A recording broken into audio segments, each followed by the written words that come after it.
Cricket के इतिहास में कुछ नाम ऐसे हैं जो महान कप्तानों की फहरिस्त में सुनहरे अक्षरों से लिखे गए हैं। अब उसमें हमारे प्यारे रो हिटमैन का नाम भी जुड़ गया। जब MS धोनी ने कप्तानी छोड़ी तो विराट एरा शुरू हुआ। उसके बाद जब रोहित शर्मा को कप्तानी सौंपी गई तो वो अपने आप तो एक चट्टान की तरह साबित किया। इंडिया ने अभी तक 3 ICC ट्रॉफी अपने नाम कर लिया है, जो पहला देश बन गया है ये कारनामा करने वाला रोहित शर्मा के कैप्टनसी में। इस वीडियो में हम रोहित शर्मा के लीगेसी पर एक नजर डालेंगे और देखेंगे कि रोहित कैसे एक्सीडेंटली बॉलर से इतना खूंखार बैट्समैन और फिर लेजेंडरी कैप्टन बने।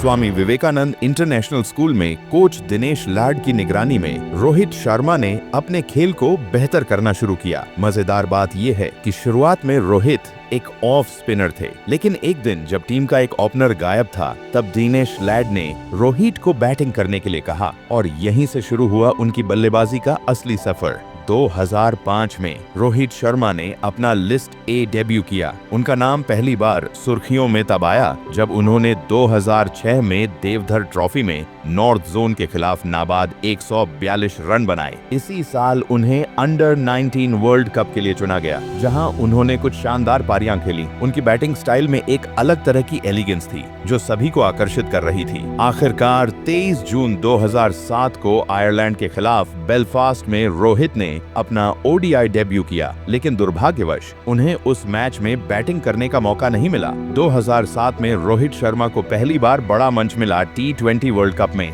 जब भारत का मैच साउथ अफ्रीका के खिलाफ था और टीम की स्थिति खराब थी। तब एक युवा खिलाड़ी ने क्रीज पर आकर अपना जलवा दिखाया। रोहित ने सिर्फ 40 गेंदों में नाबाद 50 रन बनाए और भारत को मुश्किल स्थिति से निकालकर मैच जीताया। इसके बाद फाइनल में पाकिस्तान के खिलाफ भी उन्होंने 16 रन की महत्वपूर्ण पारी खेली और टीम को एक सम्मानजनक स्कोर तक पहुंचाया। भले ही रोहित शर्मा ने कुछ शानदार पारियां खेली, लेकिन उनकी कंसिस्टेंसी हमेशा सवालों के घेरे में रही। वो कभी टीम में शामिल होते तो कभी बाहर कर दिए जाते। उनकी प्रतिभा को सब जानते थे, लेकिन वो इसे लगातार साबित नहीं कर पा रहे थे। लेकिन रोहित शर्मा ने हार नहीं मानी। उनके पास वो जिद थी जो एक असली चैंपियन में होती है। रोहित शर्मा का इंटरनेशनल करियर एक सपने जैसा शुरू हुआ, लेकिन सफलता की राह आसान नहीं थी। शुरुआती सालों में रोहित के लिए लगातार अच्छा प्रदर्शन करना एक चुनौती बन चुका था। T20I में भी उनका प्रदर्शन औसत ही रहा। कभी कभी शानदार पारियां खेलते, लेकिन उनके प्रदर्शन में लगातारता की कमी थी। 2008 में IPL का आगाज हुआ और रोहित शर्मा को डेक्कन चार्जर्स ने खरीदा। पहले सीजन में ही उन्होंने 404 रन बनाए और अपनी टीम को जिताने में अहम भूमिका निभाई। सबसे बड़ा झटका तब लगा जब रोहित शर्मा को 2011 वर्ल्ड कप टीम में शामिल नहीं किया गया। उनके इनकंसिस्टेंट प्रदर्शन के कारण सिलेक्टर्स ने उन पर भरोसा नहीं दिखाया। मीडिया और फैंस ने भी आलोचना की कि इतनी प्रतिभा होने के बावजूद रोहित लगातार फ्लॉप हो रहे हैं। जब पूरी दुनिया रोहित शर्मा को अनदेखा कर रही थी, तब एक इंसान ने उन पर भरोसा किया, महेंद्र सिंह धोनी। 2013 में धोनी ने रोहित को ओपनिंग कराने का फैसला लिया और यहीं से रोहित शर्मा की जिंदगी बदल गई। पहला बड़ा मौका मिला चैंपियंस ट्रॉफी 2013 में। शिखर धवन के साथ ओपनिंग करते हुए रोहित ने लगातार अच्छे प्रदर्शन किए और भारत को टूर्नामेंट जिताने में महत्वपूर्ण भूमिका निभाई। शर्मा ने अपने आलोचकों को करारा जवाब दिया जब उन्होंने 2 नवंबर 2013 को ऑस्ट्रेलिया के खिलाफ बैंगलोर में 209 रन बनाए और ये सिर्फ शुरुआत थी। अगले कुछ सालों में उन्होंने 3 डबल सेंचुरी लगाई। 209 बनाम ऑस्ट्रेलिया 2013, बैंगलोर 264 बनाम श्रीलंका। यह आज भी वनडे का सबसे बड़ा व्यक्तिगत स्कोर है। 208 बनाम श्रीलंका मोहाली में। इन पारियों ने रोहित शर्मा को हिटमैन बना दिया। अब वो सिर्फ एक प्रतिभाशाली खिलाड़ी नहीं, बल्कि दुनिया के सबसे खतरनाक बल्लेबाजों में से एक बन चुके थे। 2013 में ही रोहित शर्मा को मुंबई इंडियंस की कप्तानी सौंपी गई और उन्होंने पहले ही सीजन में टीम को IPL ट्रॉफी जिताकर अपने लीडरशिप क्वालिटी को साबित कर दिया। उनकी कप्तानी में मुंबई इंडियंस ने 5 IPL टाइटल्स जीते। ये IPL इतिहास में किसी भी टीम का सबसे बेहतरीन प्रदर्शन है। रोहित शर्मा ने 2019 वर्ल्ड कप में 600 रन बनाए, जिसमें 5 सेंचुरी शामिल थी। यह किसी भी वर्ल्ड कप में किसी भी बल्लेबाज द्वारा सबसे ज्यादा सेंचुरी बनाने का रिकॉर्ड है। अब रोहित शर्मा को सिर्फ एक बल्लेबाज के तौर पर ही नहीं, बल्कि एक लीडर के तौर पर भी देखा जाने लगा, जब हम कप्तानी की बात करते हैं तो रोहित शर्मा का नाम उस लीजेंडरी सफर से जुड़ा है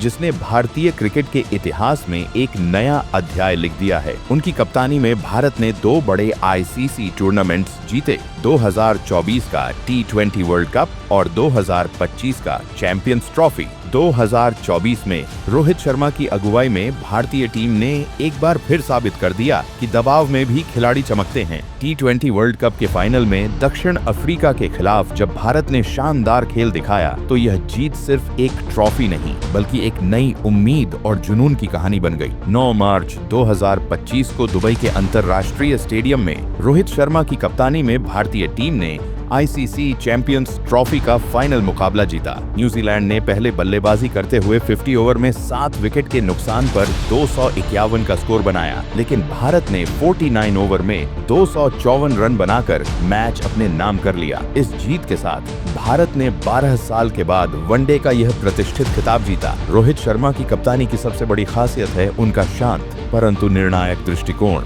वह हमेशा अपने खिलाड़ियों को फ्रीडम देते हैं कि वे अपना नेचुरल गेम खेलें, लेकिन साथ ही सही समय पर सटीक फैसलों से मैच का रुख पलटते हैं। उनकी फील्ड सेटिंग, बॉलिंग चेंज और समय पर लिए गए जोखिम ने टीम को दबाव में भी स्थिर रखा। उनका यह संतुलन, शांत स्वभाव के साथ आक्रामक रणनीति उन्हें अन्य कप्तानों से अलग बनाता है। रोहित शर्मा की कप्तानी की विरासत सिर्फ ट्रॉफियों तक सीमित नहीं है, बल्कि वह युवा खिलाड़ियों को मौका देने, टीम वर्क को बढ़ावा देने और हर हार से सीख लेकर आगे बढ़ने का संदेश देती है। उनकी उपलब्धियां T20 वर्ल्ड कप 2024 और चैंपियंस ट्रॉफी 2025 भारतीय क्रिकेट के इतिहास में अमिट हैं, पर उनकी कहानी अभी जारी है। क्या उनकी अगली चुनौती, चाहे वह बड़े टूर्नामेंट हो या द्विपक्षीय सीरीज, उन्हें और ऊंचाइयों तक ले जाएगी? सवाल तो ये है कि क्या रोहित शर्मा अपने नेतृत्व से आने वाले समय में भी भारतीय क्रिकेट को नई सफलता की ओर ले जाएंगे?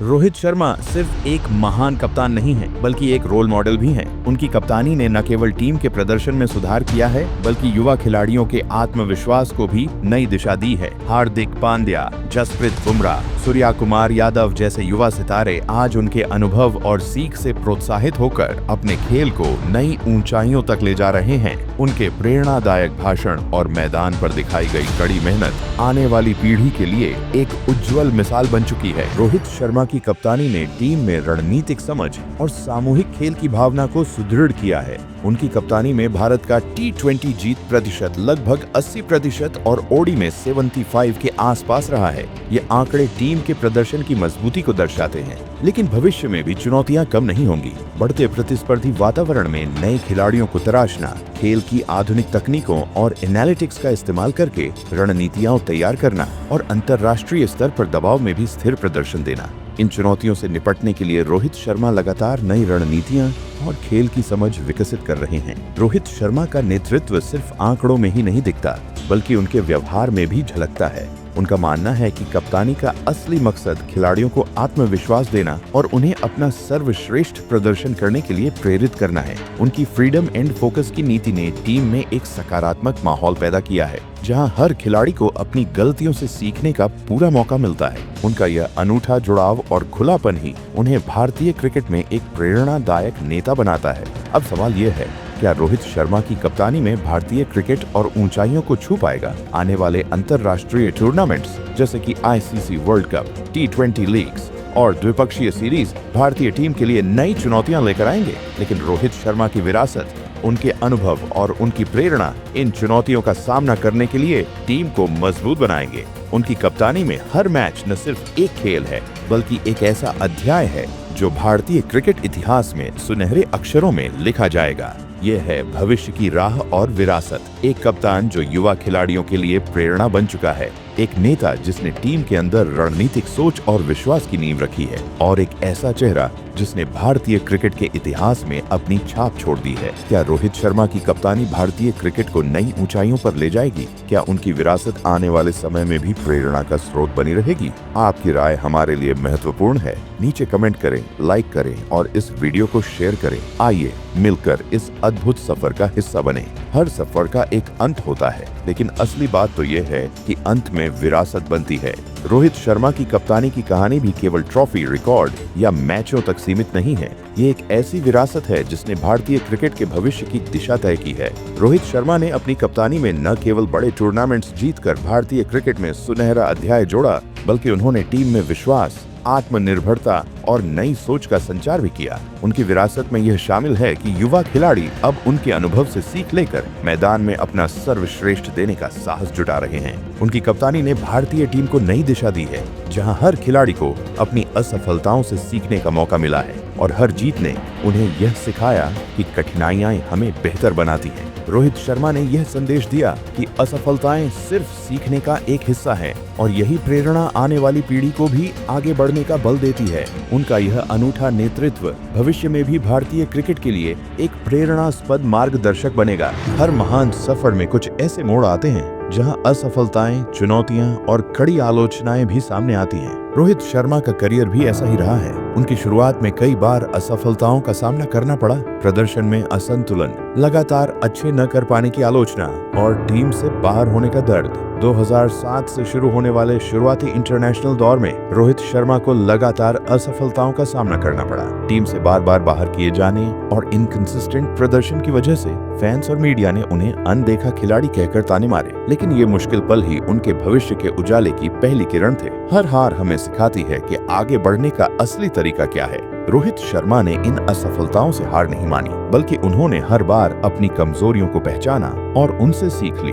उन्होंने अपने तकनीकी दोषों पर काम किया, चाहे वह शॉट सिलेक्शन हो या समय पर निर्णय लेने की क्षमता। इन अनुभवों ने उन्हें मानसिक रूप से भी मजबूत बनाया और उनके खेल में सुधार की नींव रखी। सफलता उन्हीं को मिलती है जो हार से सीखते हैं। रोहित शर्मा ने अपने खेल में सुधार लाने के लिए कठोर परिश्रम किया। अपनी बल्लेबाजी में संतुलन लाने के लिए उन्होंने तकनीकी सुधार पर ध्यान दिया। कप्तानी की जिम्मेदारियां में संभालने से पहले उन्होंने अपने निर्णय लेने के तरीके में भी सुधार किया। अपनी मानसिकता को मजबूत बनाने के लिए लगातार वीडियो एनालिसिस और कोचिंग सेशंस में भाग लिया। यह परिवर्तन धीरे धीरे दिखने लगा और उनके प्रदर्शन में स्थिरता आने लगी। इन सब कठिनाइयों के बावजूद रोहित शर्मा ने न सिर्फ अपने खेल में सुधार किया, बल्कि कप्तानी के मैदान में भी अपना अलग मुकाम स्थापित किया। आज उनकी कप्तानी में भारत ने अपनी तीसरी चैंपियंस ट्रॉफी जीतकर इतिहास रचा है। इन जीतों में उनकी सुधार की कहानी, सीखने का जुनून और लगातार खुद को तराशते रहने की लगन झलकती है। उनकी असफलताओं ने उन्हें एक सच्चे नेता में बदल दिया, जो न केवल अपनी गलतियों से सीखते हैं, बल्कि अपनी टीम को भी उसी सीख का हिस्सा बनाते हैं। हर हार एक सीख है और हर सीख सफलता का आधार। रोहित शर्मा की कहानी हमें यही सिखाती है कि कठिनाइयों से घबराकर नहीं, बल्कि उनसे सीखकर आगे बढ़ना चाहिए। उनकी असफलताएं आज उनके महान नेतृत्व का हिस्सा बन गई है। एक ऐसा नेतृत्व जो टीम इंडिया को नई ऊंचाइयों पर ले जाने की क्षमता रखता है। क्या आप भी मानते हैं कि असफलताओं से मिली सीख ही सफलता की असली कुंजी है?